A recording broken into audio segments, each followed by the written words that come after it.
それではお時間となります。Thank you very much. We will begin session 2. But before we begin the session, we have one request. As was the case of session 1, if you have any questions, please open the Q&A site and slides from the link in the YouTube description. And give us your affiliation and your name in the name field to enter your question. Now let's move to the session. In session 2, we'll have a panel discussion. First, let me introduce to you the panel members seated next to me. From the Siemens AG in Germany, we have Mr. Thomas Hahn. And then on the other side, from Purdue University, we have Professor Athinarayanan. And from Japan, we have Professor Kimura, Professor Emeritus at the University of Tokyo. And I am Nonaka from Hitachi, and I'll be serving as the moderator.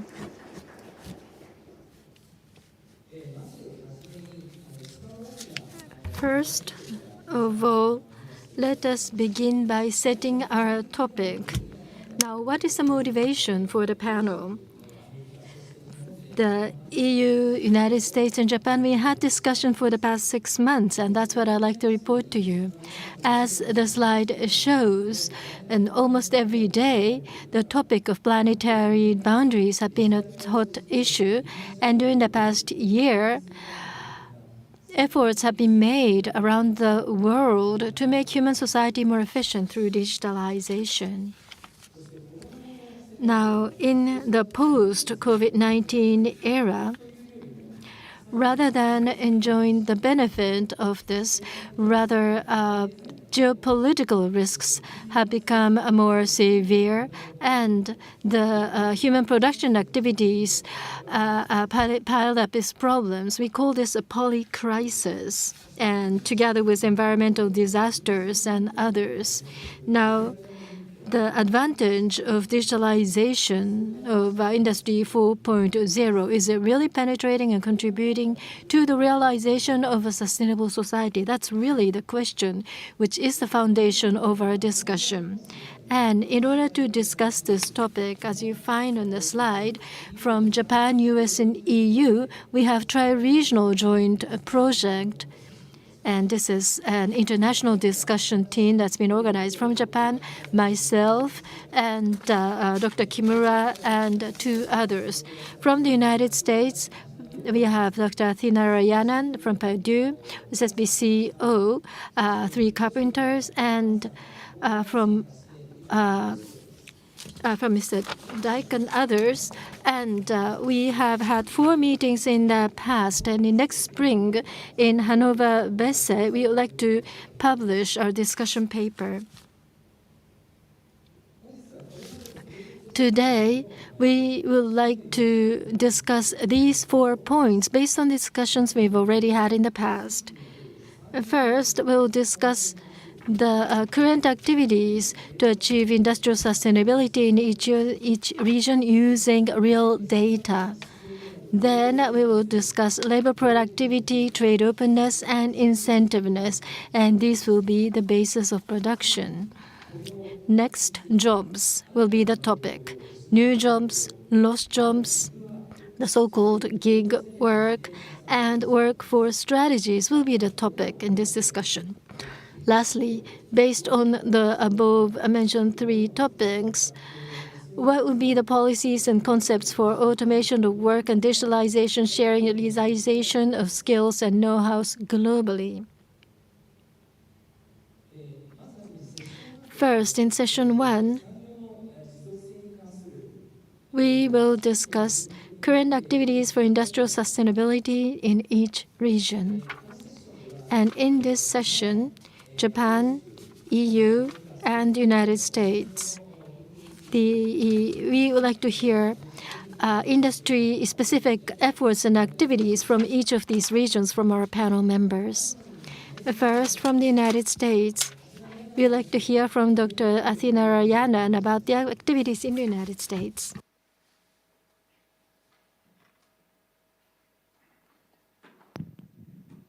Thank you, Professor Nonaka.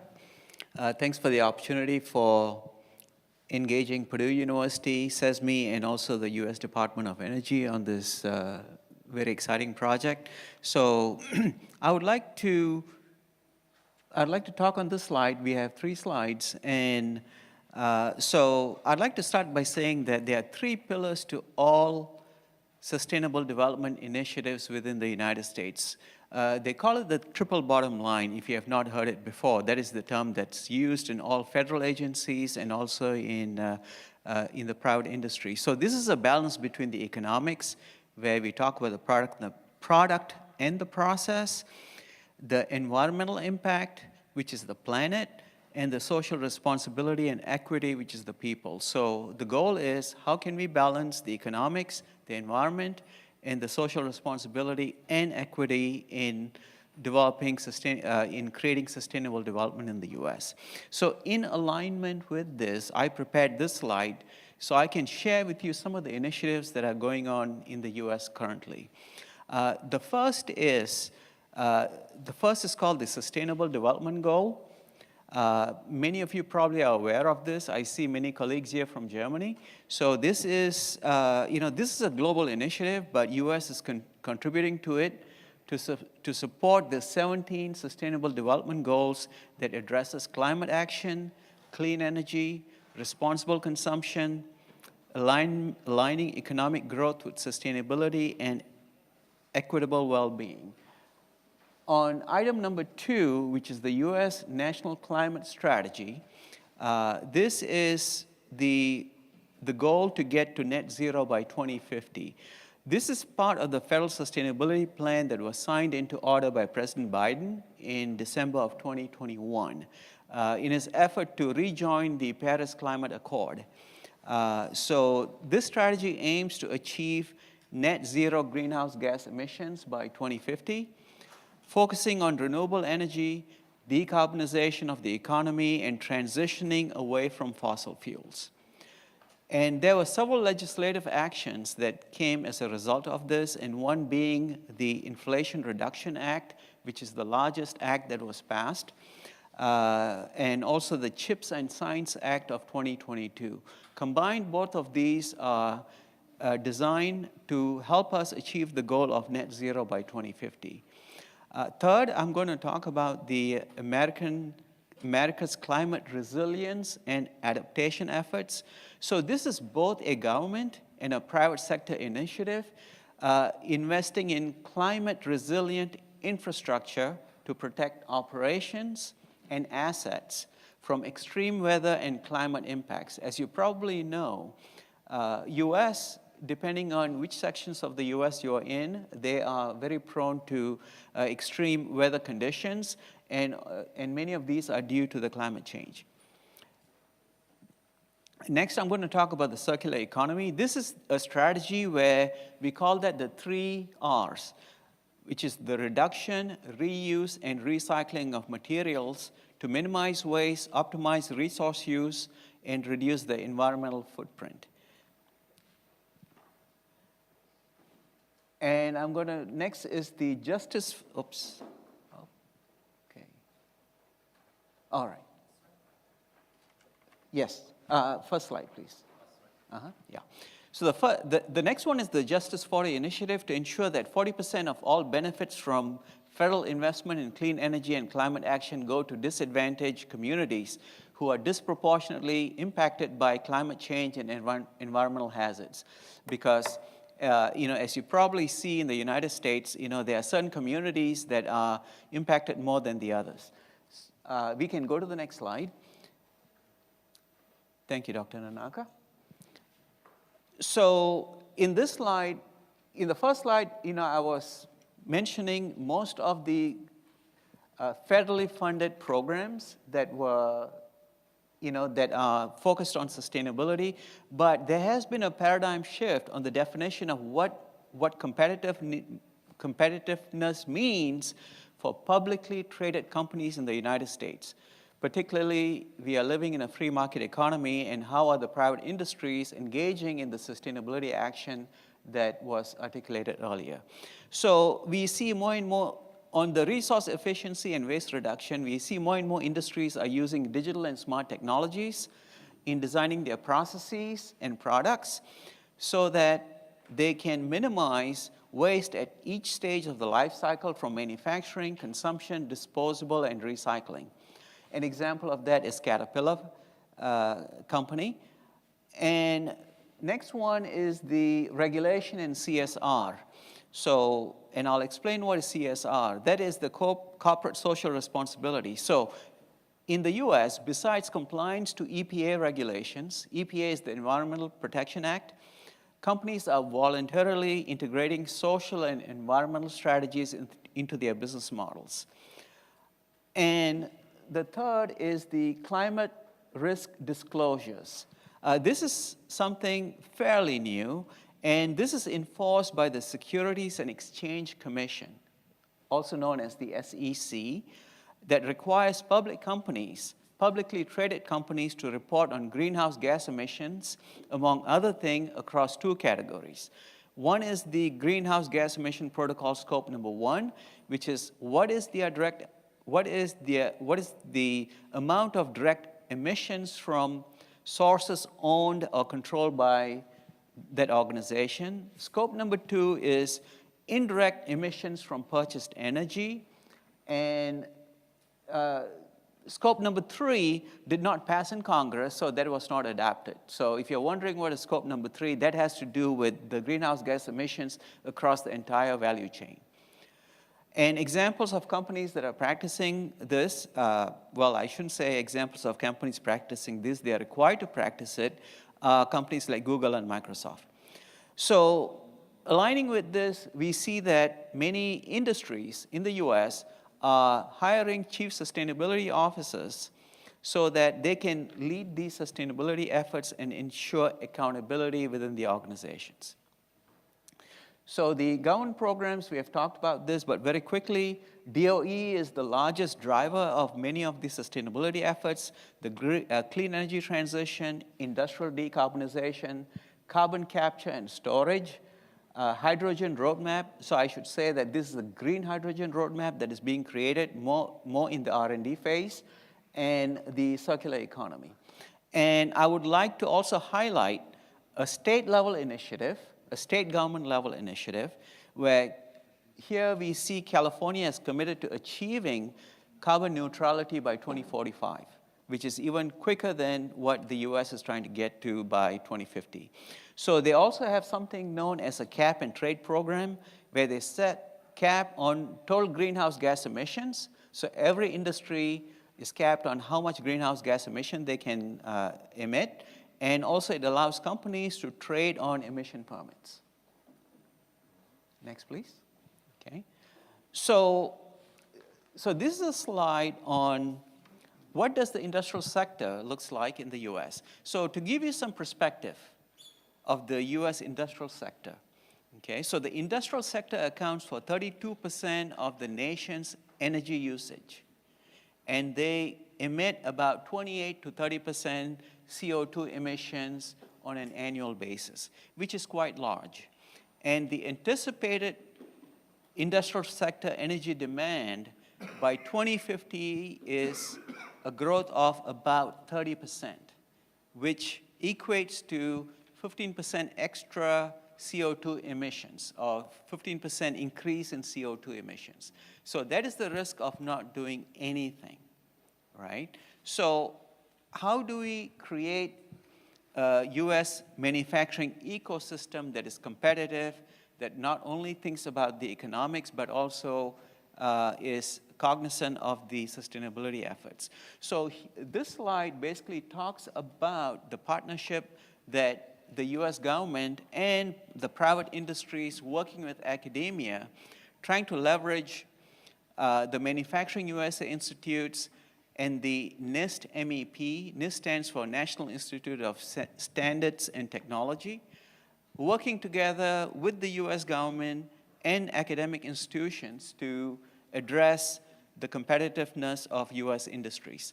So the Manufacturing USA Institute, AKA, also known as similar to the Fraunhofer Institutes in Germany, we have a network of 17 institutes developed with funding from the US Department of Defense, US Department of Energy, and US Department of Commerce. Their focus is to create partnerships between academia, government, and industry to build new manufacturing capabilities and technologies through research that can be transferred to industries. So that is the primary mission and goal of the Manufacturing USA Institute. Now on the right, you see the Manufacturing Extension Partnership.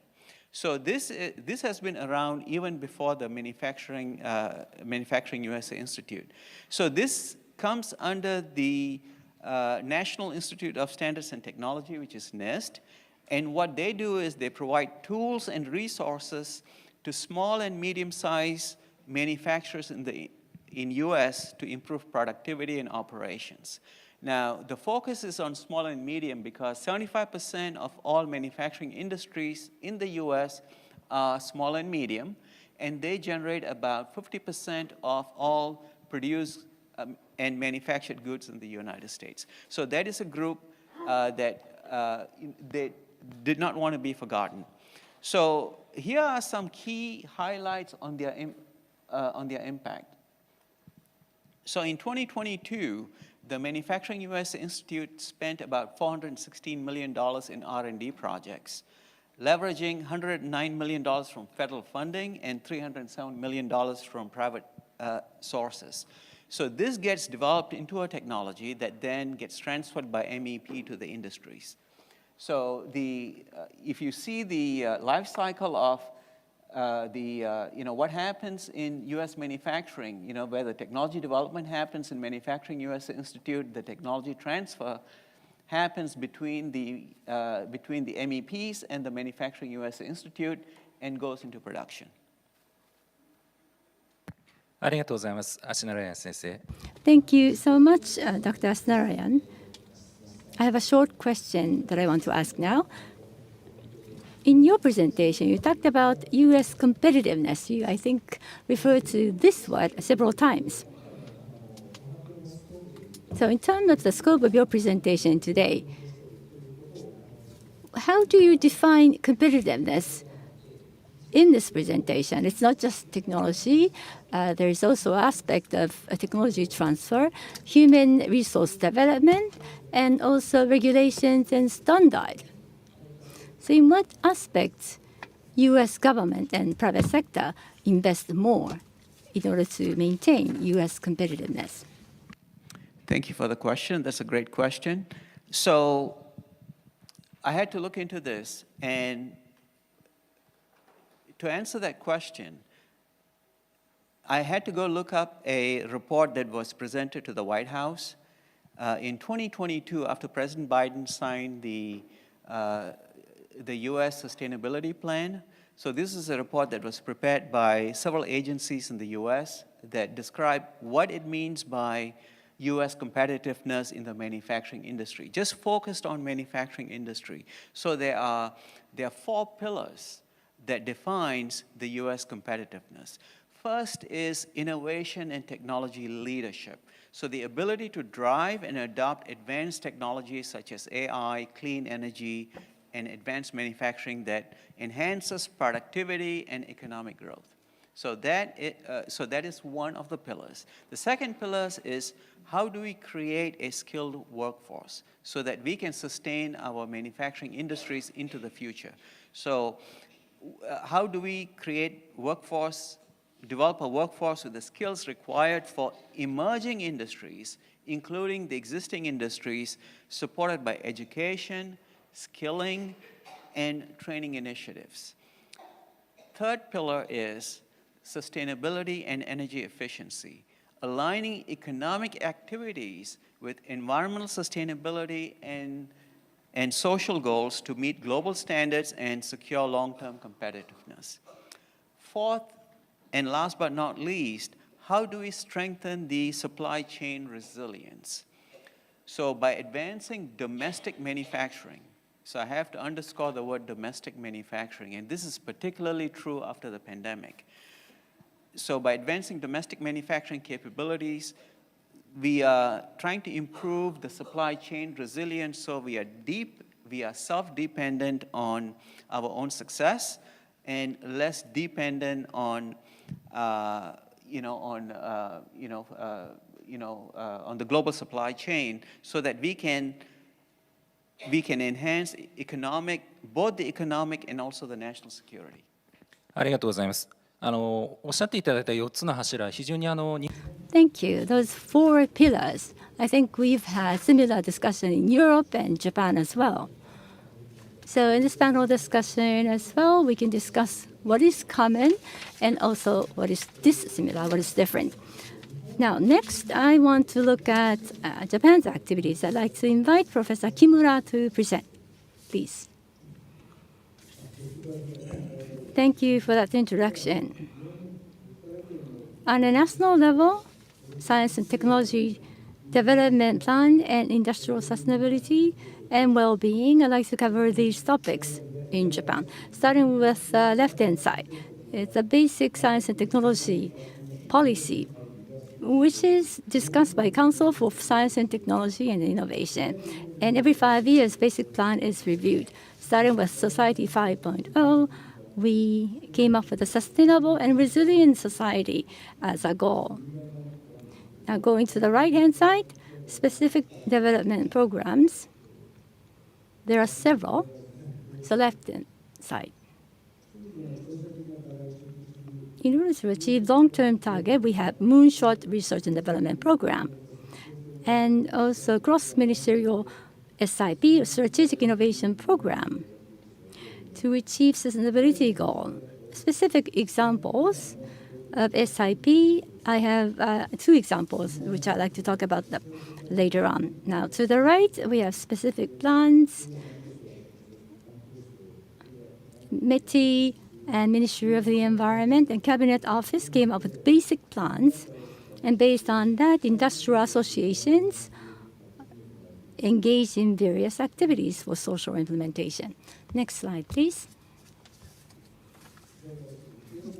Left-hand side. These are the activities of METI. As I said, we want to achieve carbon neutrality in 2050. So METI is encouraging multiple teams to be engaged in this activity to achieve this. One of the examples is GX League. And JTAS, Japan Electronics and Information Technology Industries Association, came up with the Green by Digital Consortium to set the CO2 visualization framework. On to the right, NATO, New Energy and Industrial Technology Development Organization, and JST, Japan Science and Technology Agency, are working on sustainability and social well-being. They are actually have multiple funding programs. Next.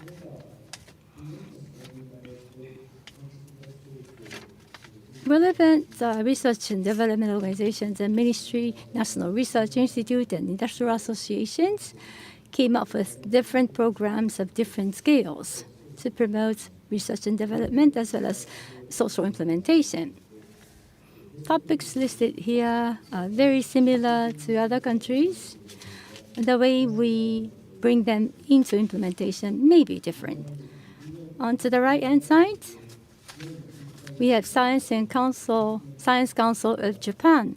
They have academic perspective to make a proposal for sustainability and well-being. There are many reports issued by this council.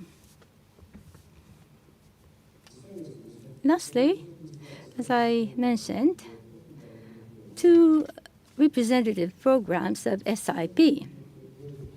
So SIP projects, industry, government, and academia all participate.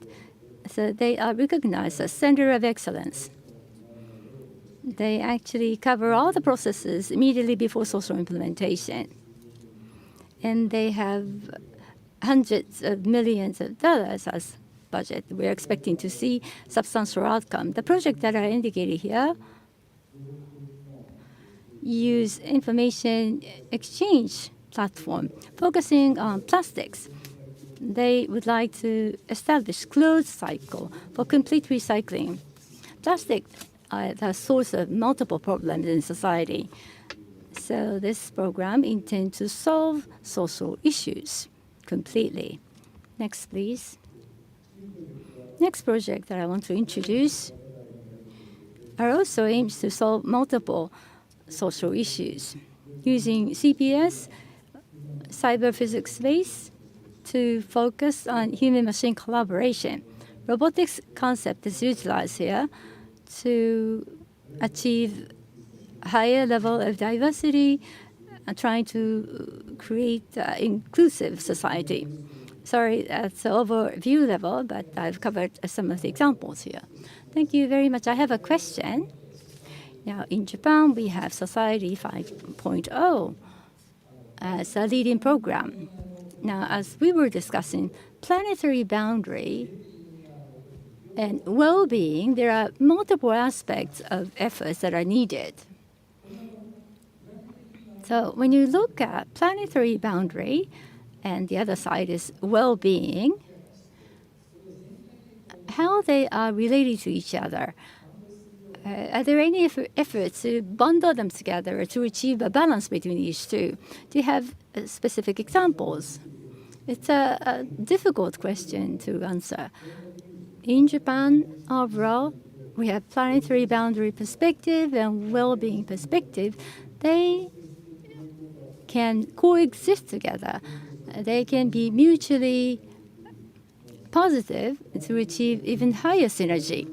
In other words, diverse labor can help create an inclusive society. We'll be able to better utilize labor that is available. And this is very important to achieve sustainability in society as well. But as a matter of fact, planetary boundary and well-being, there are different organizations, and they are now trying to collaborate, but not to the extent that is satisfactory yet. So Science and Technology Innovation Council, or JST, are discussing on set of principles. So the SIP cross-discipline project promoted under that principles. So what I want to mention is it is important to have interaction between both sides, and we would like to see that efforts to be enhanced in the future. Enhancing well-being and bring the effect into the planetary boundary aspects for improvement. That's not just for Japan, but one of the discussions taking place in the United States or in European countries. So that's the point we'd like to continue to discuss in the panel. Dr. Hahn, using the next slide, could you please introduce the activities in Europe and Germany? Thanks to your hint that the mic was not on. But let's extend a little bit and putting also a different flavor, because as you know, we have also agreed upfront that we are touching different flavors. How is this done in the different regions of the world? And I would extend a little bit what we have discussed in the morning. Regarding the targets, I think you mentioned this before, we have some kind of joint target what we have to achieve. Interesting is to learn from each other how we implement this. And this is, let's say, what we are discussing here in the panel regarding the 3 to 4 other topic discussion rounds which we have. So, but let's highlight again, and I reuse this slide because we have in Europe or in Germany the Green Deal Act, where we are looking also CO2 emission. We have also, when you're speaking about resilience, initiatives around compute power, HPC systems, towards AI, and to use these capabilities towards AI. And we have, as you know, in some programs set it up, and I would only to highlight this, what are the concrete activities which we are doing jointly together, and that's the reason why you reused this slide here. And you see in the bottom, doing this together, it's, you know, as said before, it's not only an activity which we can drive from one country, it's our joint goal which was to achieve. And you know, the first topic is always regarding resilience. And resilience, to give you an flavor, is not only supply chain, is not only to have, let's say, the capabilities like you mentioned with factories or know-how in the country, is also about how we are get the right amount of skilled workers to do also the future stuff, which are also trained in the area of you know, sustainability targets, but nevertheless we will touch later on this. That's one topic, and as you see, that's the reason why I have a blue box around the resilience topic to use this. Second is regarding sustainability, obvious. We have also CO2 emission targets which we have to fulfill. We have to look how we get the right process, and Ragu mentioned correctly, when you're looking at the CO2 emission, a significant percentage is coming out from manufacturing. Also targeting this is key in this area to really reduce, especially when the manufacturing is increasing, like you also explained before, how we are doing this, also meaning sustainability, and are giving in the morning also the circular aspect in the car manufacturing example, how we are doing this, what are we using for which technology. This is what we're doing, but this is not only a German activity, it's not only the cooperation in around the world, but we have also, and I see a colleague from France in the room, we have a strong relationship for data for industry projects, where we're using this, where to get interoperability perspective, or Oscar Lazzaro was also on the panel, he is heading in Europe, this maintenance project, which is comparable and where we align the activities. How we are doing this, next slide please. How we are doing this, you know, I've shown very briefly at the end of my presentation tomorrow, in the morning today, some kind of the concrete use cases. And here you have to look again at the orange box. This was around the sustainability targets before, or the blue box regarding resilience. So we have here specific use cases for sustainability. For sure also to build up a joint kernel in achieving this. For example, easy topic, how we are calculating a broader carbon footprint, how we are doing a battery passport like shown in the morning, but all are contributing to the resilience topic. So this is more the technology level, but when we're going over on a European scale, please next slide, we have set up, and it was rightly, next slide. Okay, it's coming. Sorry, it was a little bit delay. We set up in Europe a network for digital innovation hubs, also European digital innovation hubs. And you see on the brown box on the left corner is, you know, to providing support, also to providing regional support, and we're providing support especially for small and medium-sized enterprises. Also the numbers which I have in mind that from manufacturing, you know, the main part of the GDP is depending on small and medium-sized enterprises. It's in our case is 18-19%, maybe a little bit different from country to country, but a much bigger, Ragu, like you said, where we have really a need in doing this, because a really significant part is depending on small and medium-sized enterprises. So building up a network to support small and medium-sized enterprises, building up also a cooperation between research, academia, small companies, big companies, governments, this is in our case often called public-private partnership on a European level, to target this is key. And you know, what we are doing, when you could look in the middle column, we have around 150 innovation hubs which are funded from the Commission, distributed. You know, it's a little bit other situation in Europe where you have different member states. You have then 76 some kind of selected, which are going to also get a regional funding, and it's distributed around Europe, around the different regions in Europe. And for sure, we are targeting different sectors. There's not only manufacturing sectors, but also other sectors. We are looking what other technologies which we are doing, and you know, they are providing also some kind of services to their companies with the support of the network, which I explained behind. And as you see here, it's also mentioned, but I said it before, it's between corporate, small, big one, academies, investment, and so on.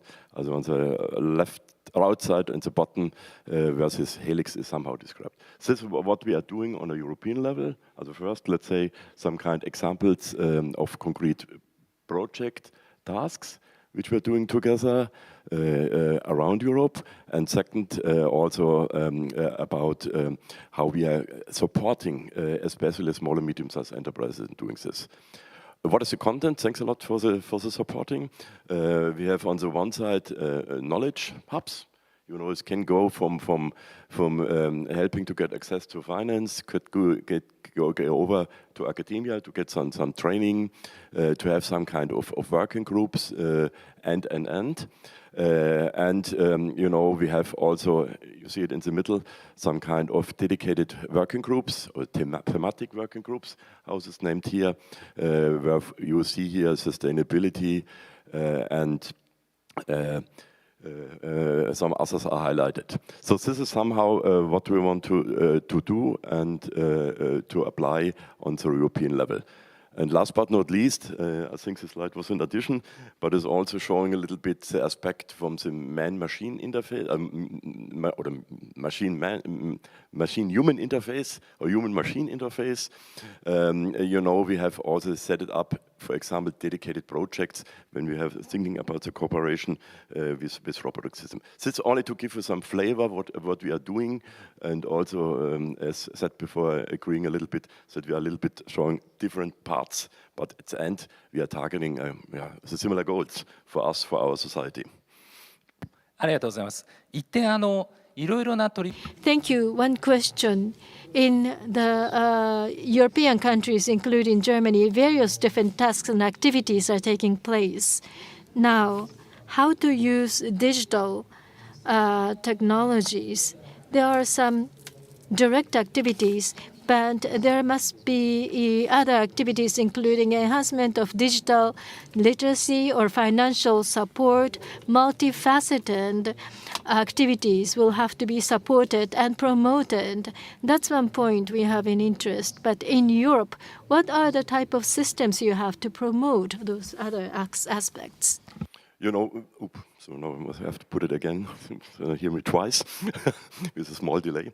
You know, I said one element on the European level is, and I will only touch 2-3 topics, is, you know, I mentioned this public-private partnership instrument, where we really bring public, government, could be also research institute, private companies, with a splitting between the investment, you know, and partnership to bring them together, and really setting up some kind of founding projects on the European level to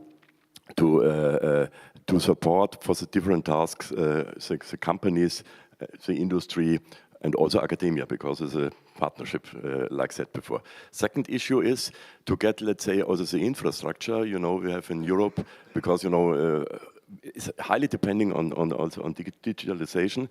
So we have to look out how we can increase the digitalization besides the transfer, what I explained before, but looking about how an infrastructure is looking like cloud edge infrastructure and so on. You know, there's some kind of important project for common European interests, where we especially targeting the cloud infrastructure services, which covering the continuum from cloud to edge.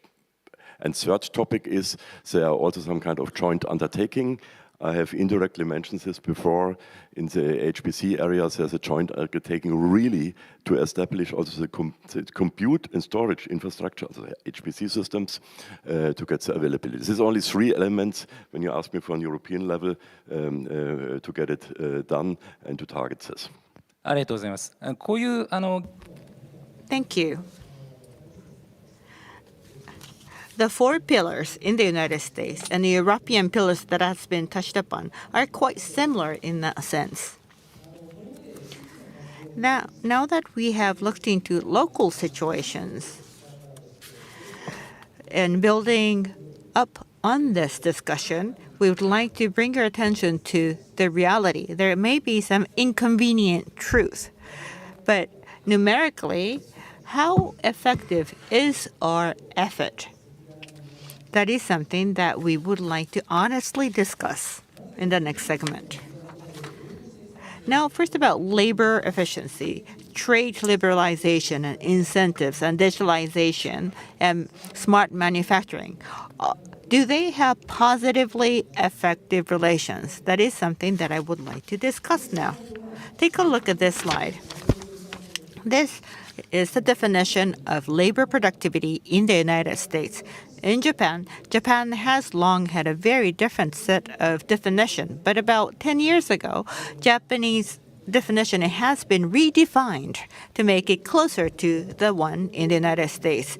Overall work hours worked divided by the outcome.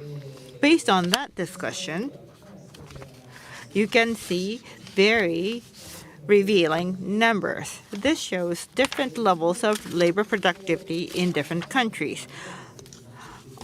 On the right is the table that shows you exact numbers. And compared to European or OECD countries, Japan's labor productivity is rather lagging behind. Further, take a look at this chart. In the 80s all the way to present, this shows the changes in labor productivity in the United States. Horizontally, it is the timeline, and vertically, labor productivity is shown. From left to the area that is colored in green, this was at the time of the global financial crisis.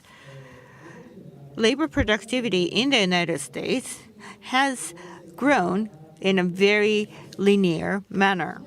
But after the global financial crisis, and to our amazement, as highlighted in red, during the stage of Industry 4.0, U.S. labor productivity has stagnated.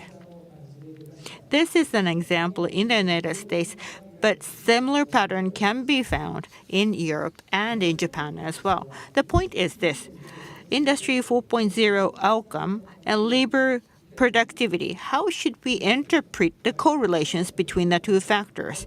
Are there any positive correlations, or have we been effective enough in pushing labor productivity? And this chart shows the level of liberty trade based on the numbers from IMF. From 1870, 150 years ago, all the way up to 2020, shown horizontally. Rightmost red portion demonstrates that the trade liberalization has also stagnated after the global financial crisis. Labor productivity and trade liberalization, is there any correlations between the two? This is just a hypothesis, but all the way up to 2008, high value-added work was something that every country wanted to retain within the national border. And work with less added value was something that they wanted to procure from outside. countries, and that was how countries tried to improve their labor effectivity, and this is still at a hypothetical phase. Let's take another perspective. This slide shows you the salary level by the industry. As you can see, information industry, management and of companies, different sectors have different levels of salaries in terms of average salaries. As you can readily see, manufacturing sector is near the bottom. Manufacturing industry compared to information industry, there is less economic incentive salary-wise. Similar analysis have been carried out in Japan by the Japanese government. This shows the salary situation in Japan as well. As was the case with the United States, labor productivity, electricity, gas, heat supply, and water supply is the utility industry with higher level of salary. And manufacturing industry is lower in terms of income incentive. The point of our argument is this. Labor shortage in the manufacturing industry. What is the root cause of the labor shortage? And that is a fundamental question that we need to discuss. One of the major factors for labor shortage is often blaming declining birth rates and aging of the society. However, isn't it really the less economic incentive provided in the manufacturing industry that is resulting in the shortage of labor? That is another question that we have to revisit.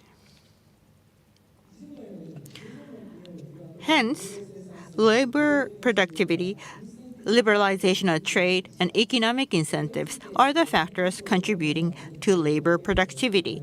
So based on these information, I would like to ask Dr. Hahn, in terms of income incentive, what do you think? U.S. and Japanese situations have been compared. What is the situation in Europe? When we're speaking about impact or why we have this labor shortage is for sure in our country maybe not so much the salary perspective, maybe not so dramatic.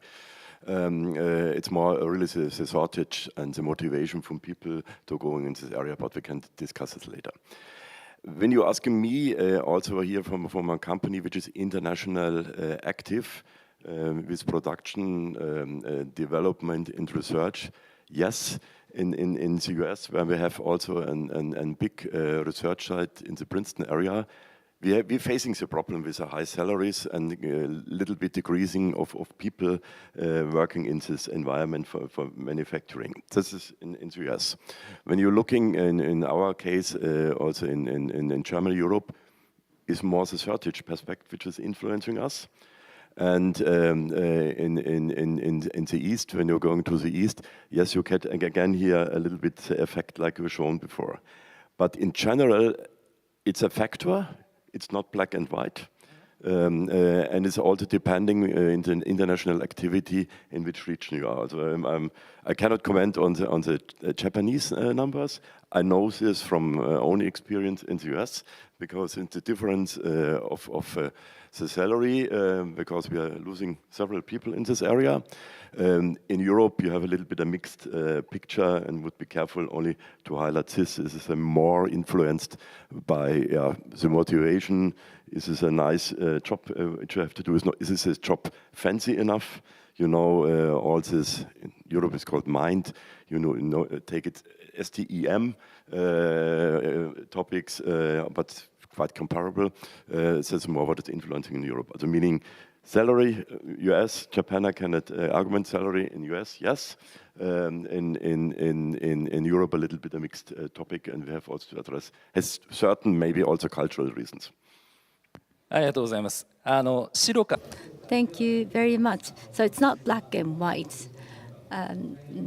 Project members, including myself, do understand. But by clarifying the overall structure in 3 regions, we will be able to discuss the possible effects of the programs that are going on. Now, declining population is a constant concern in Japan. Now, Professor Kimura, if you look at labor productivity and declining birth rates, especially from the U.S. friends, it's more like a lower incentive for having this low labor productivity. Again, this is not white and black. If you look at the overall Japan situation, what is your observation? So in terms of declining birth rates, I'm not quite sure. In the U.S., I think there are different factors impacting because there is high level of movement of immigrants across the border. And in Japan, we have more rigid population movements. So the environment, demographic environment is different. The lower wage level in manufacturing, could it be a major cause of having this lack of labor? I think the mindset or the overall labor culture may be a bigger reason. And plus, this labor shortage is, of course, impacted by a declining population. In order to cover this loss, we are asking the high age group people to work extensively, including women as well. If they join the overall labor force, I think this will reduce or lower the labor productivity. So that is the reasons why labor productivity is very hard to improve. For the past 10 years or 20 years, there has been technology development stagnation in manufacturing sector as well. And I think similar situations can be found in Western world as well. So in terms of productivity, there are multiple factors impacting. So it's not there's no way explaining this, citing simple reasons. One thing I can say here is in Japan, it's very important to increase the wage level, and that's important. But another thing that is as important is the recognition of the importance of manufacturing sector to society. For many years in Japan, manufacturing industry has prospered. And in recent years, that success is not widely recognized. Although this is my personal opinion, that could be another reason. So there are mixed reasons for lower labor productivity. And you talked about the stagnation of technology development as well. So our approach, the solutions have to be multifaceted as well. And this can be a common issue throughout the regions, including Europe and US. Now, Professor Athinarayanan, you have a very clear chart that's been presented. After the financial crisis, labor productivity, according to this chart, has stagnated. It's not increasing as quickly as before. What are the reasons? What are the hypotheses? How do you analyze the reasons for this stagnation? What are the major explanations in the United States?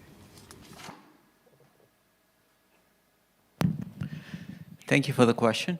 So perhaps for some perspective, we need to look at what happened in the past, because history repeats itself, as they say in the US.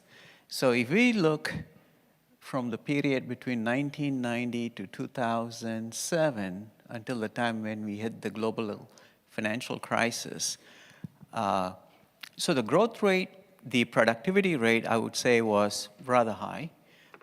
In fact, to be exact, it is about 3.6% annual productivity growth rate, and the cumulative increase in the manufacturing labor productivity in that period from 1990 to 2007 was a whopping 95%. That is pretty high.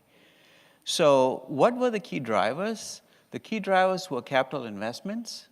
As you can tell, prior to 1990, the graph is pretty flat. And if we go back a little further to 1970s, which is when Industry 3.0 came into mainstream manufacturing, you can tell that between 1970, when Industry 3.0 came into the scene, and 1990, things were rather flat. So the uptake of that automation, information technology, took a little time for it to get into mainstream manufacturing, right? So there's about a 20-year gap. And from that point onwards, we see the graph going up very rapidly, the productivity. And we also need to keep in mind, globalization was also very rampant between 1990 and 2007. So what did that mean?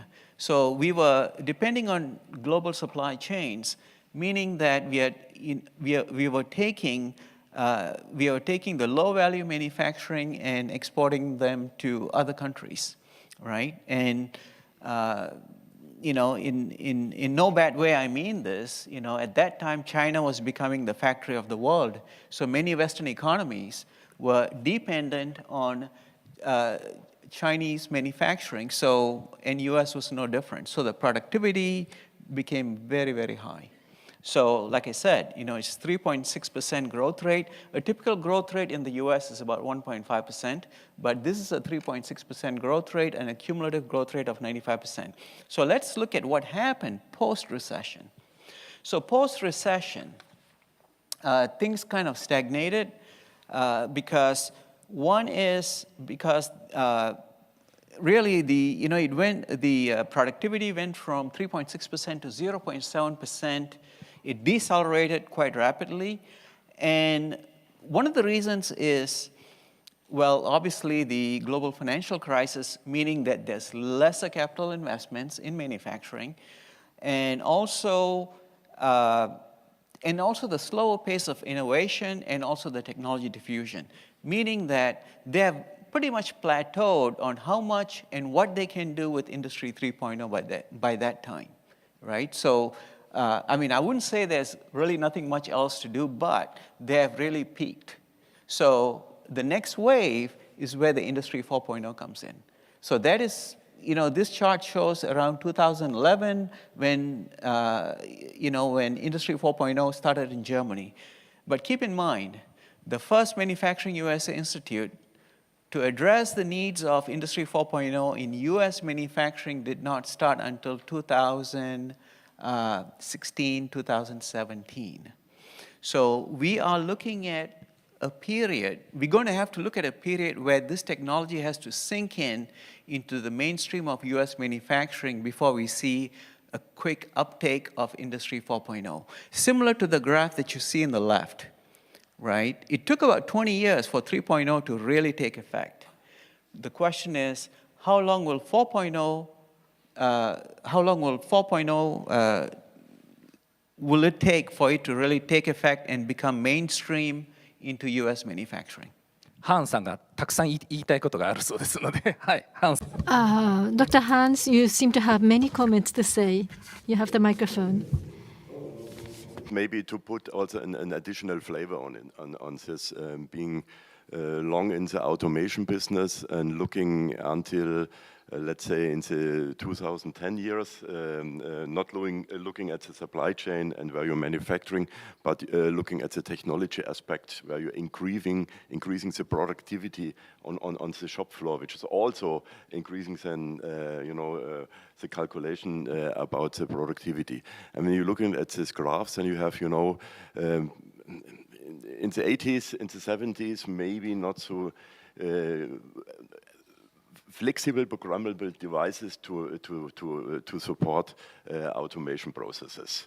In the beginnings of the 90s, in mid of the 90s, all this decentralizing coming, where you have also distributing compute power on a shop floor, which then increasingly, and you see this after 2000, the productivity, also technology aspects. This is not so flexible controlling part, to have the free programming controllers in the 90s, starting with 95, significant decentralization with a possibility, and we know this all to have the computing power, close also to the processes. You have all the supervisory system coming on top, and when you're going then to the 2005 to 2010 area, where you have also with the capabilities from cloud and also the huge computing power and the huge connectivity, also not only on the shop floor, what I mentioned before with the decentralization, but also the connectivity and computing power, where you can again optimize this. Also meaning we have, I agree, don't ask me if this is 1% upper or lower, but in general, this is also technology topics. When you're now going to the area of Industry 4.0 here, starting with 2010, 12, 15, right, but there are two topics. Maybe with also some kind of a little bit paradox behavior when you're looking at the calculation, because also the flexibility stuff is coming into that you have really to react faster on topics which are not directly seen in the productivity number. But not to say this, that is, we have only to wait until this come or have to change the formula. That's not the topic.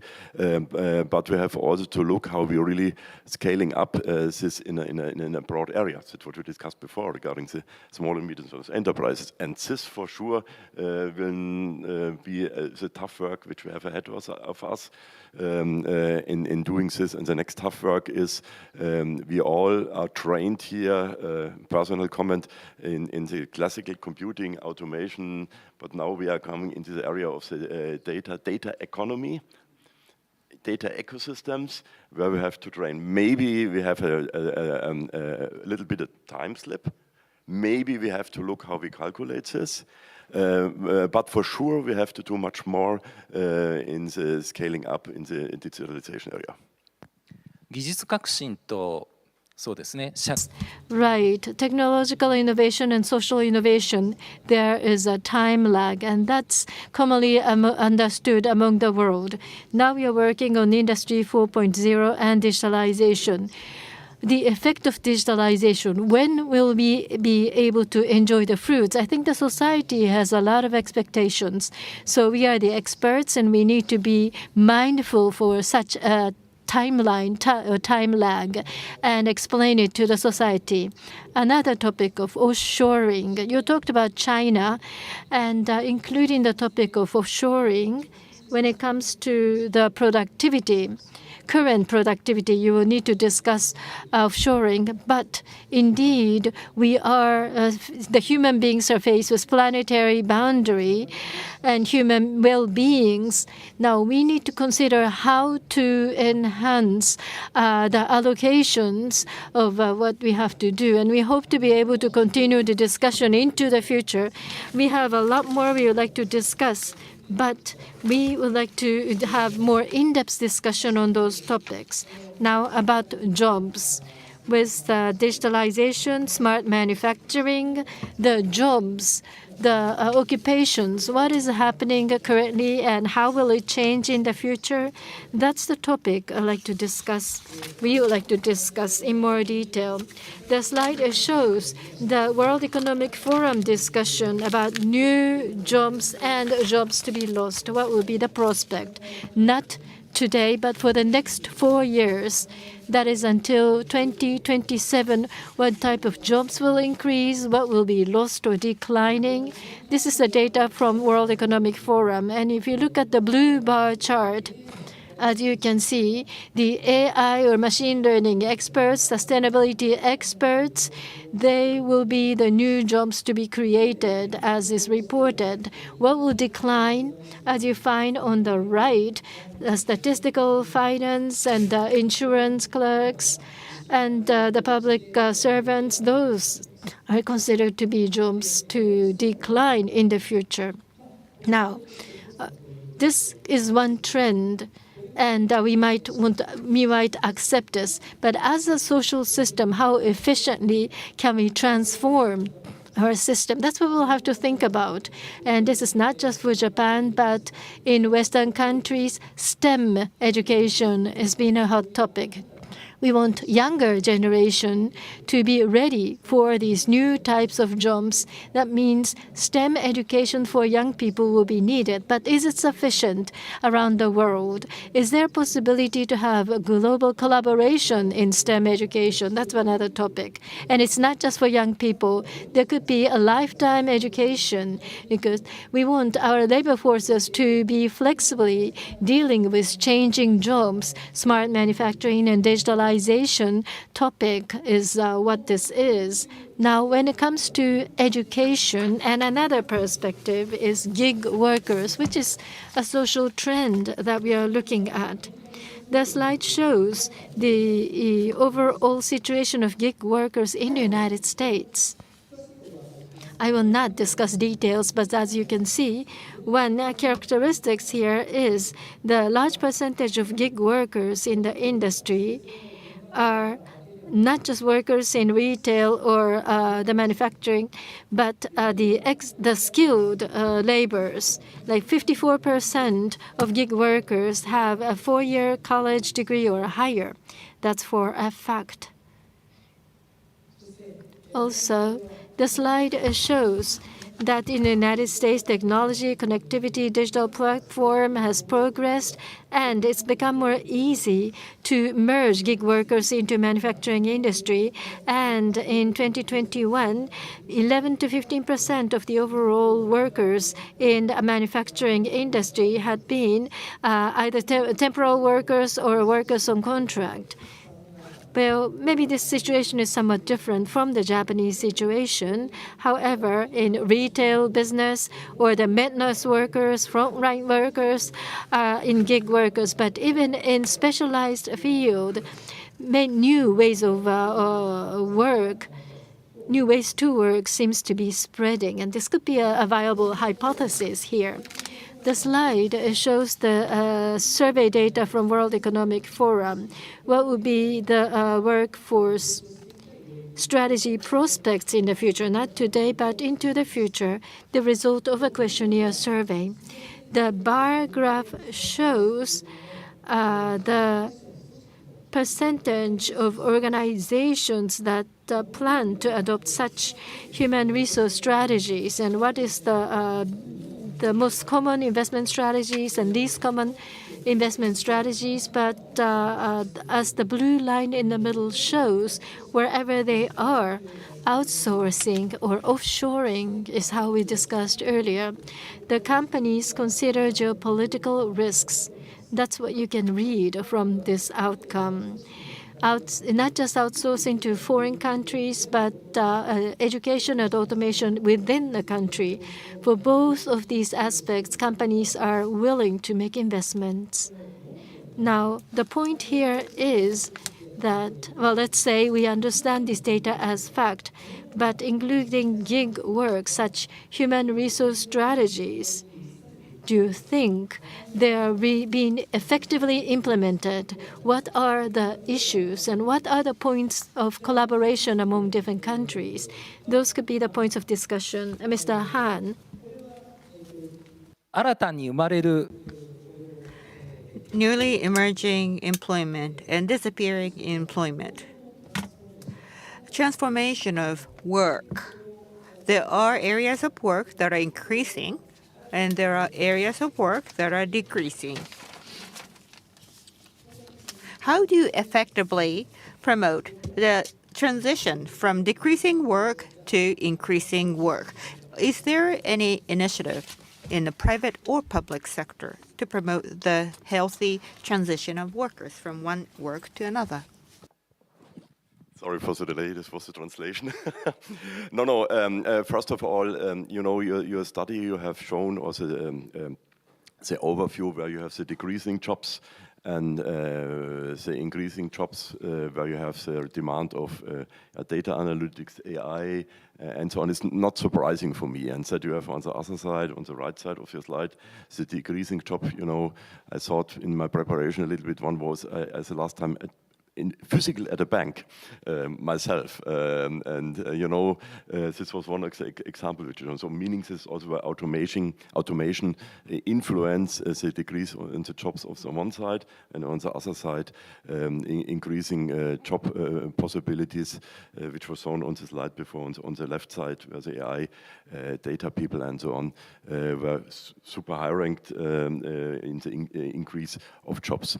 But the question is behind how we are addressing this, you know, and there's different flavors. You know, one I mentioned indirectly before when I spoken about the digital innovation hubs in Europe. We are setting up huge programs exactly, and you have maybe seen, and I highlight this, that they have also an academy offering really to help small and medium-sized enterprises to get and training and to have these people re-educated or trained on new topics which are requested now. This is, let's say, so official. When you ask me as a company representative, I can tell you we have developed some years ago some kind of knowledge radar. And in this case, it's easier. Where we need the people, this is a knowledge radar. And on the other side, we have also, and you know this because you know the people in the company where the people are at the moment, then you can really make it dedicated programs to develop the people, to educate the people in the right manner. I can tell you from my personal experience, we are also from the company perspective pushed in doing this. So every day when we are opening our intranet page, we see how many hours in average our colleagues are trained and what is my status. So you get it also visible, but this is, you know, so one side is motivation and the other side is a little bit that you have the right program outside. And the last topic I want to mention, because when we are scaling about small and medium-sized enterprises, spoken about was Europe, especially with the digital innovation hubs and related programs, are doing a perspective from a company. You know, we have also in Europe huge industry association where typically most of all our small and medium-sized enterprises are members, and they have also installed access points, academies, only to have dedicated training courses. There's a multi-topic. We are aware of this. Have we found the complete solution? Maybe not yet, but we are starting this. And the problem which you mentioned with science, technology, engineering and math, STEM, at least in Germany it's called Mind, Math, Informatics, Nature and Technology, but it's also different abbreviation maybe for a similar topic, really to motivate people to go into this area or to move into this area, going in as a newbie in the job, moving in this area. I can tell you we have significant investments doing meeting. You have family days, for example, or at school days, or you are distributing some kind of toys is the wrong word, but maybe I name it toys, but to get with a technology-friendly stuff just from the beginning. Also multi-dimensional topics which are addressed in this area. ありがとうございます。Thank you. Personally, I feel that in Europe, academia is playing a major role in promoting people to be better adjusted to new technologies. And there is also a support or advisory services for people to transition from an old, disappearing industry to new and emerging technologies areas. That can be a very good experience that we can learn from. Professor Athinarayanan, academia and the private sector relations. In the United States, as has been touched upon already, Industrie 4.0 initiative is now being promoted jointly by the academia and the private sector, as is the case with SESMI. So to promote transition from old industry to new ones, what the private sector and academia and the government can do, and what is the policy or the sense of directions is being promoted by SESMI, for example? Thank you for the question. So when it comes to this topic, I break it down to 3 areas. How do we train new workers? How do we upskill existing workers? And how do we prepare the next generation? So the part of training new workers and upskilling existing workers, that is being addressed in a large way by MEPs. I was mentioning earlier in my talk that MEP that is part of NIST, they are working with the Manufacturing USA institutes like SESMI. So I looked at some data. In 2022, Manufacturing USA Institute combined all the 17 institutes. They trained and upskilled 106,000 people to prepare them for the next level of work that is associated with Industry 4.0.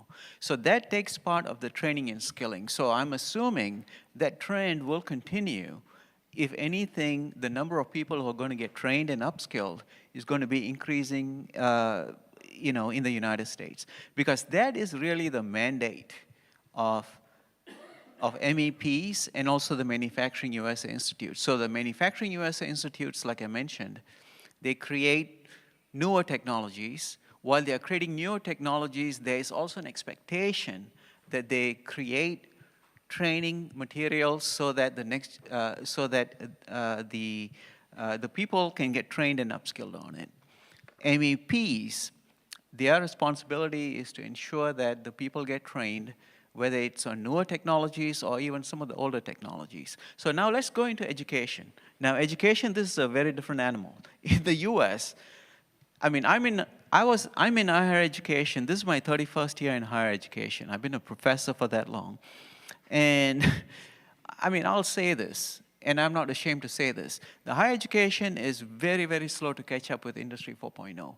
Many higher education programs in the United States, particularly at the 2-year level and the 4-year level and higher, are still very much embedded within Industry 3.0. So while we talk about digital transformation happening in industry, we must not, in the US, that's one thing that I preach on a daily basis, we cannot forget the fact that even higher education institutions have to digitally transform so that they are aligned with the needs and expectations of the industry, so that we are preparing the next generation engineers and technicians so that they can operate and be effective in this Industry 4.0 environment. So that is, I would say, a few years ago that was, was rather slow, but it's slowly picking up. And a case in point, like I mentioned, I'm from Purdue University. We actually received funding, quite a bit of funding from the Manufacturing USA Institute and also the Department of Energy. And equal amount of funding, perhaps more funding from industry so that we can digitally transform our programs at Purdue University. In fact, we just launched that program called Smart Manufacturing Industrial Informatics last year. Very much aligned, one-of-a-kind program in the United States. In fact, we were featured in the National Academy of Sciences. They featured 2 programs. One is from MIT and the other one was from Purdue on how to digitally transform manufacturing programs so that we are preparing the next generation. Hahn-san. Yeah, only on one small comment. Fully agreed. I touched this indirectly. These 3 topics: retraining, education, and really the 3rd topic. But also the education systems, and especially when you're on the borderline between education and to get it ready for the job. Maybe it's also good to look inside. In I think only in Germany we have this dual education system where you have on school, in parallel you are at the company, which are also some kind of instruments which we are using to target, this skills gap which we are facing with the changing jobs like this described before. So there's only one additional comment which just come in my mind when you spoken about this. ありがとうございます。足習い Thank you. Professor Athinarayanan said that training, skill improvements under MEP program, and I know that it's a very functioning program. You have to understand the current status, know what is a gap, and then try to fill the gap. It's a very convincing approach. And at the same time, seen from Japan, NIST is really a promoter of advanced technologies. And NIST sponsoring this MEP is really a surprising fact to many researchers in Japan. So in terms of gap, how can we quickly close this gap? As Dr. Hahn said, I think this is a common problem universally. We need to continue to promote technological innovation, and it has to be people who can innovate. So we really have to make as much effort to improve human resources as well. Now, Professor Kimura, as we discussed this topic, you mentioned earlier manufacturing industry is critical to Japan. And you also said that it's important to change the mindset of the manufacturing sector. Historically, we've had traditional mindset, which is now the DNA of the traditional manufacturing. So traditional DNA, the old jobs and new jobs, and the need of transformation to fill the gap. So how should we understand this bridging? What does society have to do to close this gap? There are positive and negative sides to this transformation. Good side is that Japanese employees do not have high expertise. And when new jobs are created, there is a lack of flexibility to adapt to new jobs. But if we have to have a good training system to bridge the gap. And it used to be individual company that provides education, but in this new world, it's not possible for individual companies to fill this gap because each individual company is trying to catch up with the trend that they see in the Western world. And they cannot have a choice to wait and see. So I think this needs to be promoted by a whole nation, the national government. So in that sense, multiple educational opportunities should be provided by the national government, especially in the highly specialized area to practical area.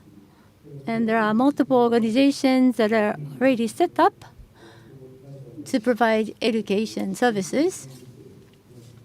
And there are new schools set up. So in terms of framework, we do already have a scheme.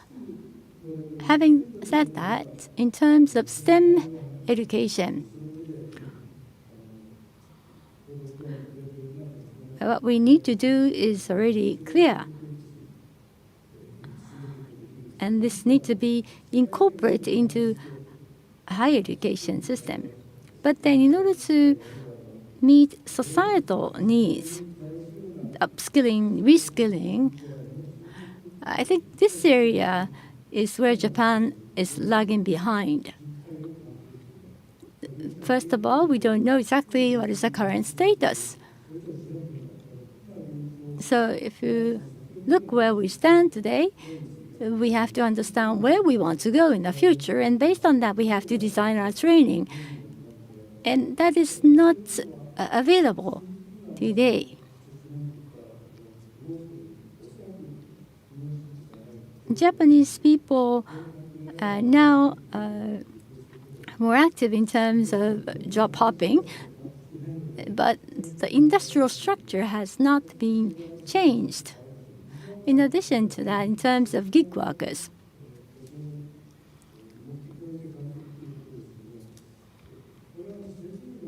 in the manufacturing sector, there are contract workers. Maybe this is not within the scope of gig workers definition. Non-regular workers ratio is currently increasing in the manufacturing sector. In the US, the ratio may be 10 to 15%, maybe a little lower than that in Japan. But I think the way people work has been changed, and there is much higher labor movement between companies. It's not just factory workers, designers and engineers who have expertise in advanced technologies. They are actually changing jobs more frequently today. So new labor market is now being formed, which is similar to gig workers. And this can also be another challenge that we need to cope with.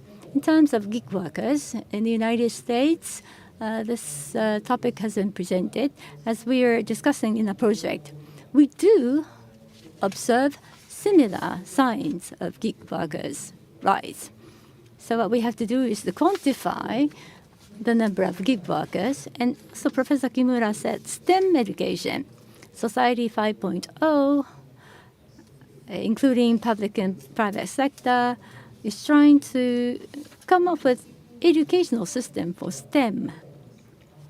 But as you rightly pointed out, upskilling in companies and organizations is still not enough.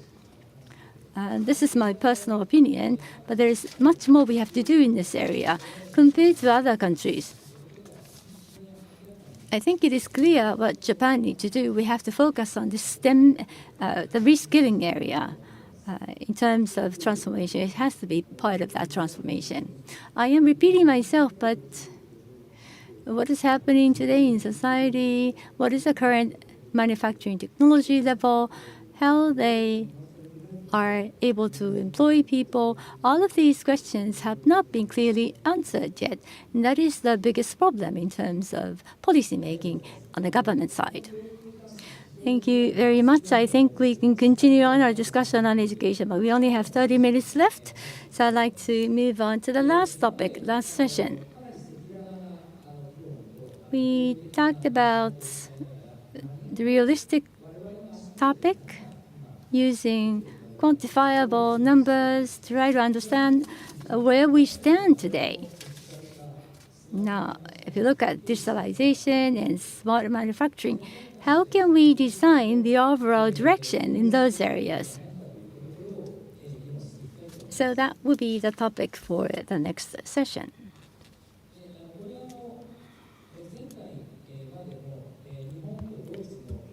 What you see here is the history of collaboration between Japan and Germany. For your reminder, originally Japan and Germany worked on digital transformation, smart manufacturing, man-machine interaction. We've had plenty discussion for the past 10 years. And through Hakatech, Japanese companies and German companies, academia members, labor unions all got together and discussed on how and what changes we can expect in labor market and in wider society. Back in 2017, 18, or 19, in 3 years before COVID-19, we've had a full discussion on that topic. That was a time when the labor productivity was different, and this is before COVID era. And this is what we thought before COVID era. This is the message we had 5 years ago.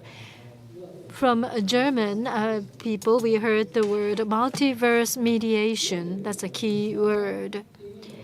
And it says that digitalization is not human being replaced with machine, but rather human and machine do not just help each other physically, but the knowledge, tacit knowledge, and explicit knowledge. Through this, the man and machine should be able to help each other. This is the direction we should develop, make developments and change the society. And that's what we discussed. And in 2019, in Acatech discussion paper, we published this outcome. Now, we had the discussion paper. The project discussed the paper. Now, after COVID-19, we have seen several social trends. And because time is limited, I will only cite one example. This is what we received from the United States. U.S. manufacturing collaborative robot. What is the status of introduction, and what are the mind barriers in the introduction? This is the report of survey we received from the American participants. As the chart shows, it's separated by age group: baby boomers, Generation X, millennials, and Generation Z. In each of the generation, working together with human-machine interactions in workplace, the psychological barriers become lower with time. And this is what we found from survey data and reports. Several years ago in Germany and Japan, we had a discussion about certain direction, and the social adaptation is indeed moving towards that direction. That's what we are discussing. On the other hand, however, one major topic of today, industrial sustainability. Concerning this topic, there is a very big international issue, or the global issue. Now, human and machine interface, as in the case of the United States, like machines can carry what is heavy. That's the limit of what can be done. It's more physical. The image we had in the past was that the human and machine share knowledge, and win-win situation could arise between human and machine, and in a sustainable way, planetary boundaries and well-beings could find solutions. For example, as we discussed today, technology innovation is still not there. Social adaptation is still not there yet. That's one important point. As Professor Kimura said earlier, now there is a reality. And what is the gap between reality and what we would like to be? That should be mapped to identify what are the issues, where the issues lies, and we will need to map the issues.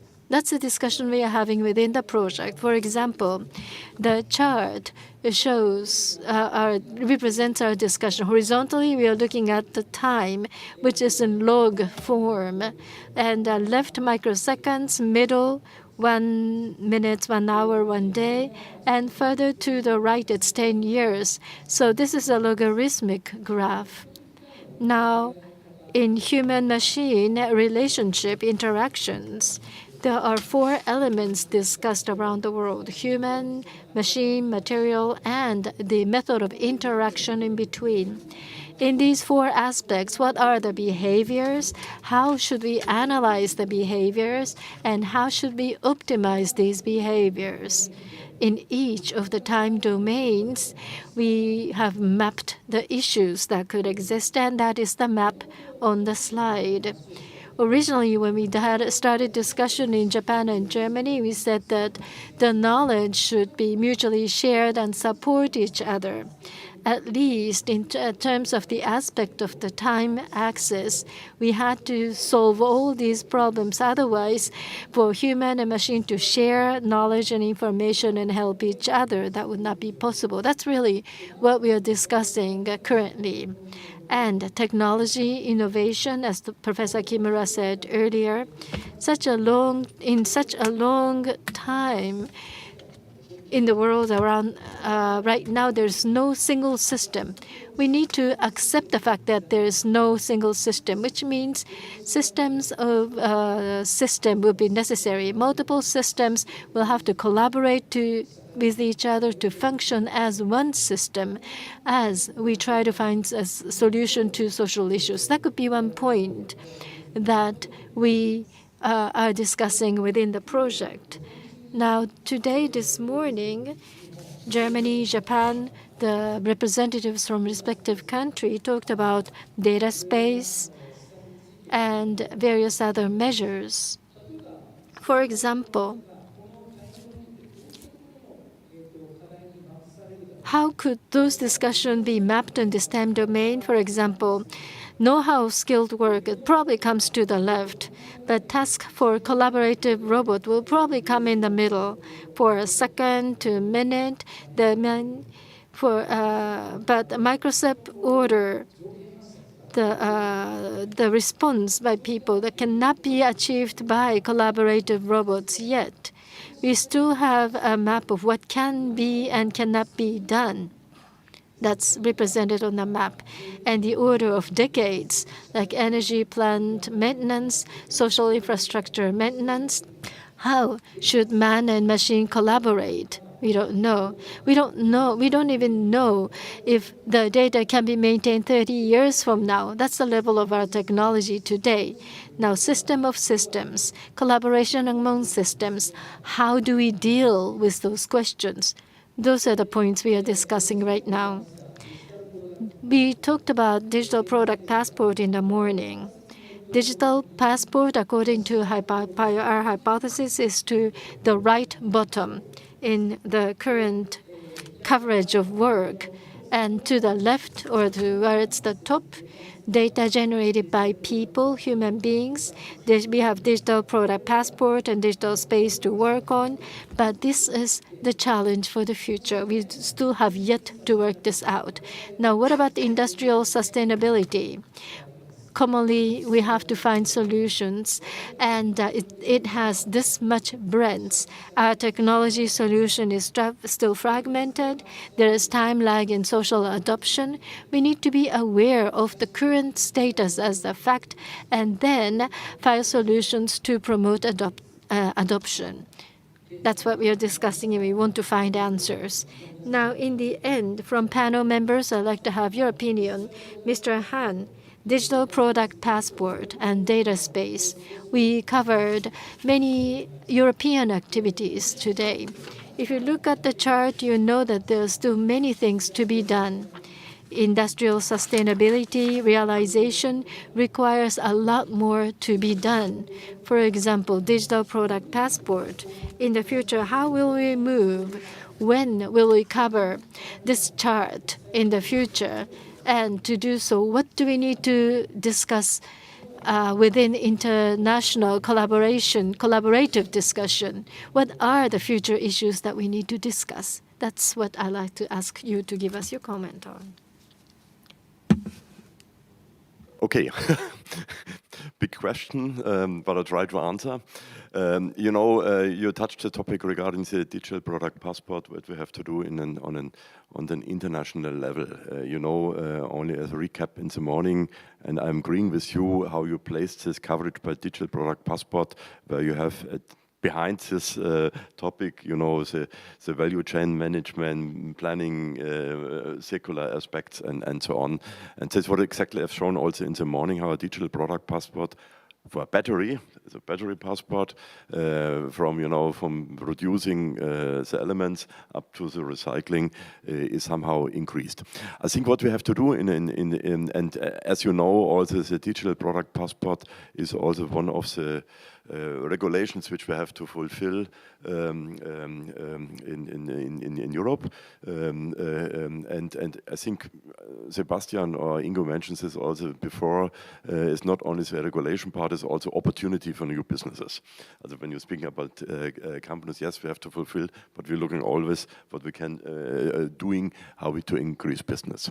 The meaning for the digital product passport, I think, and this is one activity we started in the context of this International Manufacturing X to get a framework about, you have thesis in the y-axis in the morning at my presentation, what are the categories, knowing that we have to, the categories so to adapt that we have to adapt to regional requirements. I'm not used to the word regulation, but regional requirements. It could be a regulation about reporting, as it could be also some specific laws which you have to fulfill.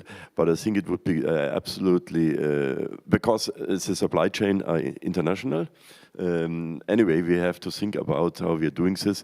But I would be quite happy when you're just asking me on this right corner on the button about coverage of digital product passport, that we're really targeting, get an overview, a framework, what a digital passport globally can look like.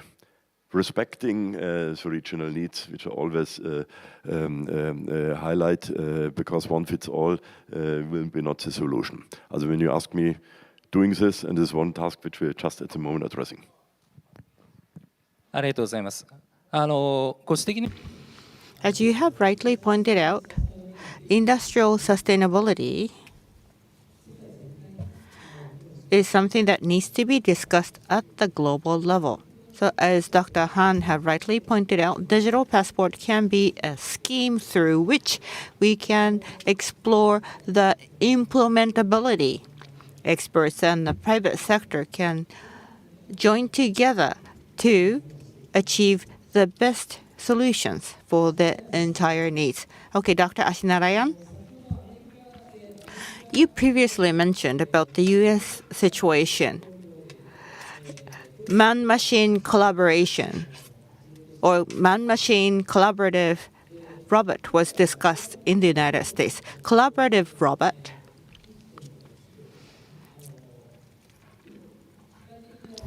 mechanical movement and collaboration between man-machine is something that I would like to ask about. In terms of innovation in the United States, collaboration not only with the robot, but also with AI apps as to how to allow human knowledge to work together with other technologies, including AI. Say, for example, task of collaborative robot, more real-time or longer time domain collaboration between man-machine can possibly be achieved by leveraging generative AI. I believe that that will bring about a number of opportunities, including AI, man-machine collaboration in the United States. Do you see any prevailing directions, or are there any discussions in the U.S.? That's a great question. Thank you. And so I will say this. We are very careful about introducing robots, particularly in the small and medium industries, or even showcasing what robots can do. We make it a point that whether it's a collaborative robot, whether it's AI, machine learning, or generative AI, whatever it might be, it's only there to augment the human capabilities. So to make them work more productively and, create better outputs, right? Because one has to keep in mind what happened in the United States during the period of 1990 to 2007. There was a lot of globalization happening, meaning that many jobs went away. So when we bring up the topic of robots, immediately the idea that a robot is going to replace me is going to be going into their mind.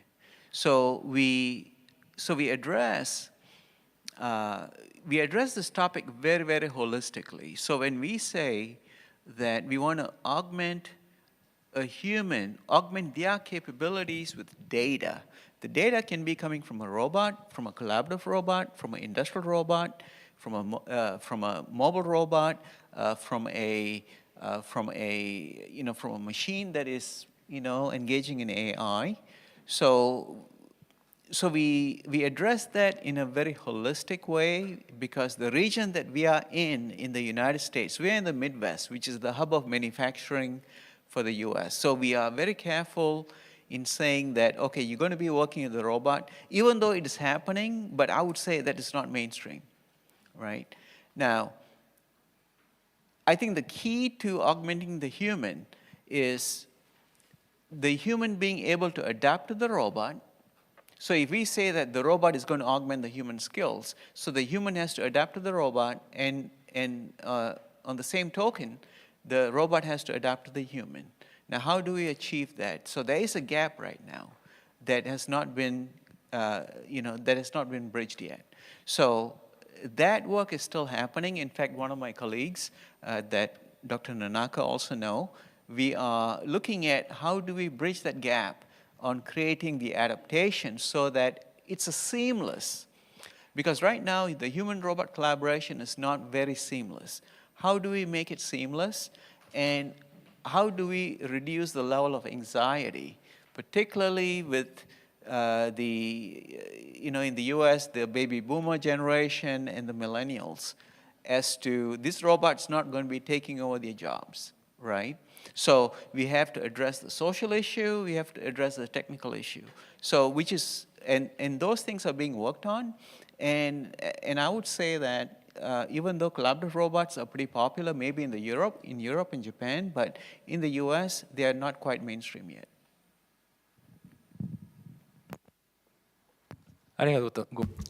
Thank you very much. There were lots of interesting keywords. Robot exists to augment human capability. And human societal system, what needs to be augmented in the society in leveraging the strength of robot? And these are the elements that I found interesting. Society 5.0 is a human-centric society. And it's been a while since this concept has been upheld. As Dr. Athinarayanan mentioned, human capability needs to be augmented. But if you look at not only the relations between man and machine, but you really have to pay attention to relations between social infrastructure and human beings. There are lots of artifacts and machines in our everyday environment. And all of these artifacts needs to be used to enhance human capabilities. And that has been discussed over a long period of time. But Professor Athinarayanan and Dr. Hahn reveal that industrial sustainability, what should be the challenge? In Society 5.0, we are yet to fully cover the challenges that may arise going forward. What do you think, Dr. Nonaka-sensei? Japan used to be a major robot power, but Japan was strong at robot technology, especially in terms of hardware. But if you look at different actors, including thought leadership, how should they be engaged and embraced in exploring the capability of robots? And human centricity is a concept that can sometimes be misunderstood. Suppose that we have a goal and we have a certain system to achieve that goal. And you have drivers who play different roles. And these roles are being performed either by a human or by a machine. And then you have to consider whose well-being is to be enhanced. But the well-being that can be achieved depends on the environment one finds itself in. And that is a sort of discussion that is not well promoted in Japan. So both man and machine will be working together to achieve a certain goal. And human being needs to be able to adapt to certain requirements to achieve that goal. However, there are variants among individuals, and different individual may have different level of adaptability. And recognition of such diversity is at the core of the concept of human centricity. SIB has also paid attention to that essence as well. Let me add one point. Model-based approach. You have to create a model with the knowledge available to explore what can be performed by human being and what can be performed by machines. In doing so, it must be ensure that individuals are allowed to adapt to the different environment to attain higher level of inclusivity. ちょっとなんか言葉足らずになります。以上ですね。ありがとうございます。 And that's all for myself. Thank you. And true. In the beginning, we talked about productivity, labor productivity. That was the icebreaker question that I presented to you. And as you said, it's just one indicator. And sustainability includes many more aspects than labor productivity. So we have to cover all these different perspectives. At any given time, we have to look at the whole time lapse of the system and also of humans, the way they work. And we have to encompass all kinds of diversity to design the future society. That I think is a new direction. Dr. Hahn, what is your observation? It was not completely working. Hopefully, I answer your question. No, but maybe to add on the comments regarding use of robots, collaborative robots, or the different flavor of robots, and looking at. And I put it not by chance example of the AI-based robotics project. By the way, this was also initiated in cooperation with Professor Kagermann, which have shown the report before. I think we have in Germany and maybe also in Europe not so the big topic regarding use of robotics systems. It's maybe a little bit different also from the history, from the Midwest, which you mentioned. This is maybe a different starting point. Where we for sure are key inside is it's one issue, human centricity, which is mentioned. Then, data sovereignty.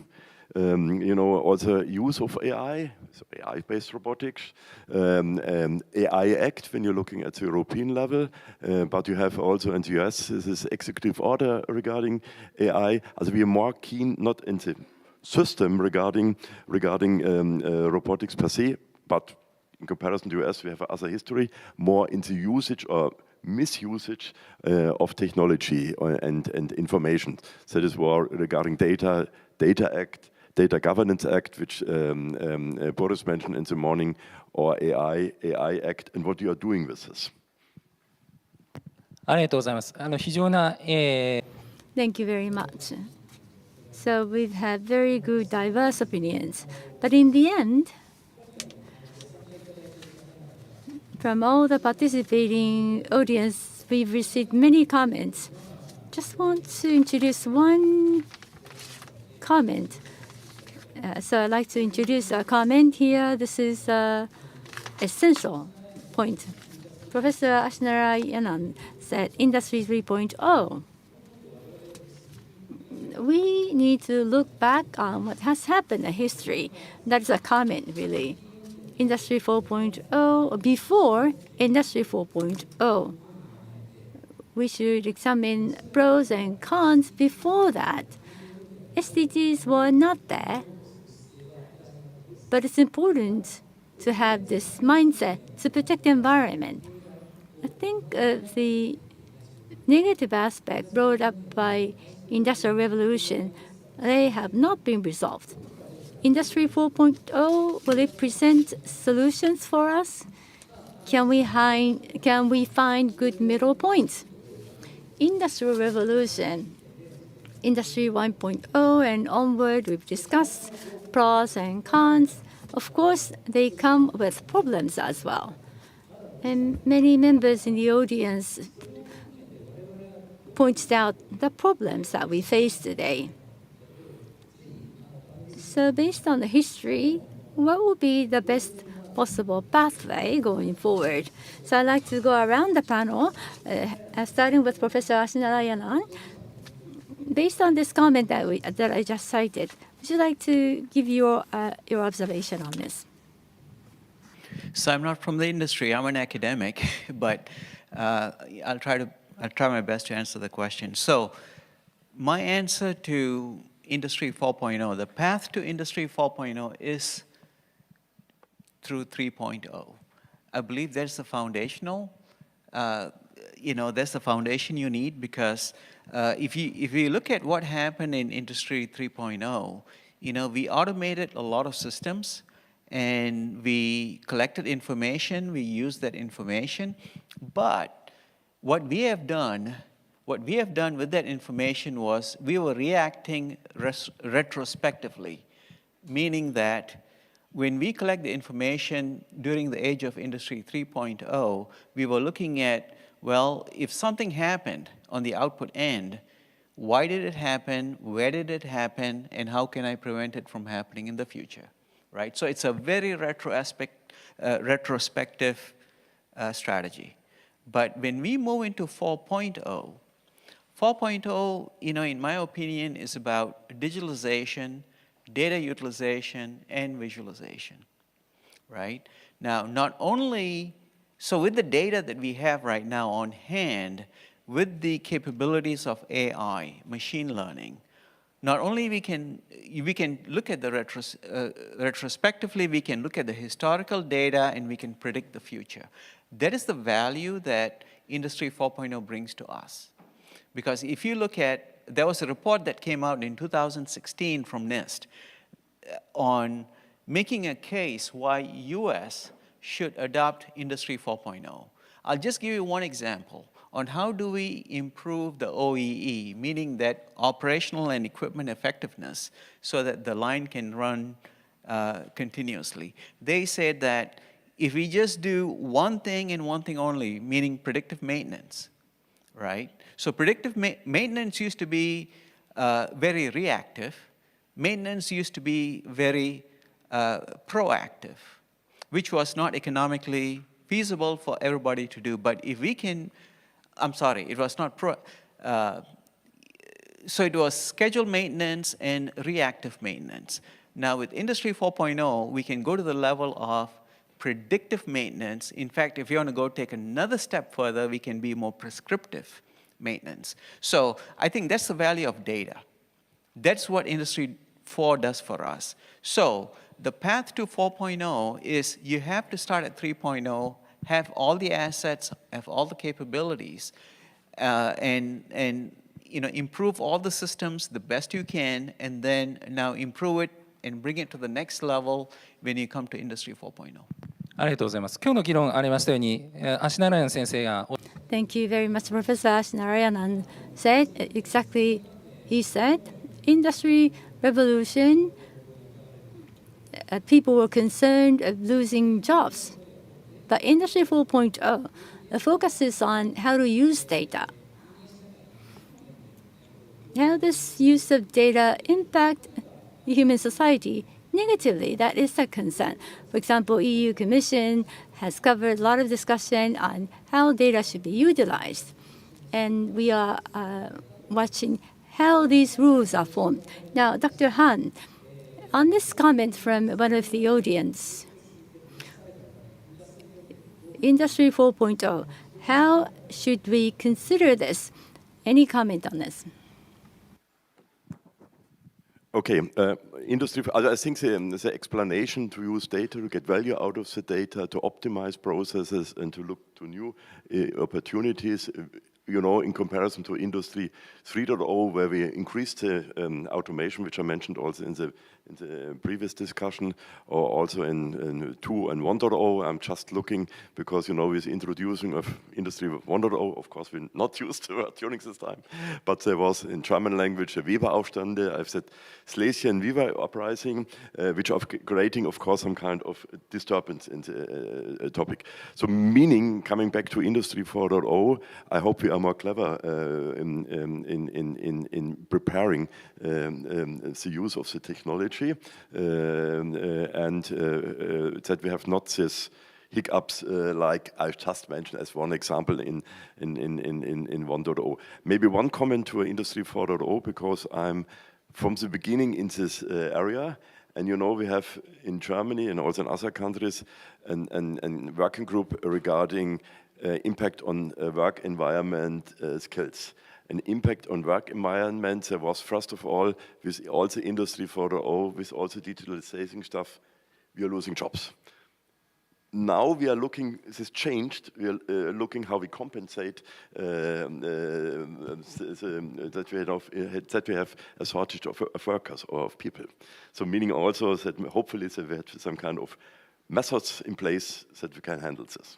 ありがとうございます。新しい技術をどう社会 How to maximize the benefit of the new technology. That's really the essence in the discussion for 4.0, and I think that was a very encouraging message. Professor Kimura, what do you think? Well, someone's already mentioned this, but Industry 4.0 compared to 3.0, the differences in terms of physical aspects and the knowledge world, many things will be enhanced. And you may not agree to what I am going to say, but it is an enabler, just a tool to enable something. But what do you want to enable? That will not come out of Industry 4.0 because the society as a whole still do not fully understand what 4.0 can offer. Unless the society understands, it cannot accept. Good understanding, good agreement, what vision to adopt, and in the end, what are the measures and structures to introduce 4.0. That consensus is necessary. 4.0 itself is not going to present the outcome. Right now, the discussion focuses on technology, but what can technology do?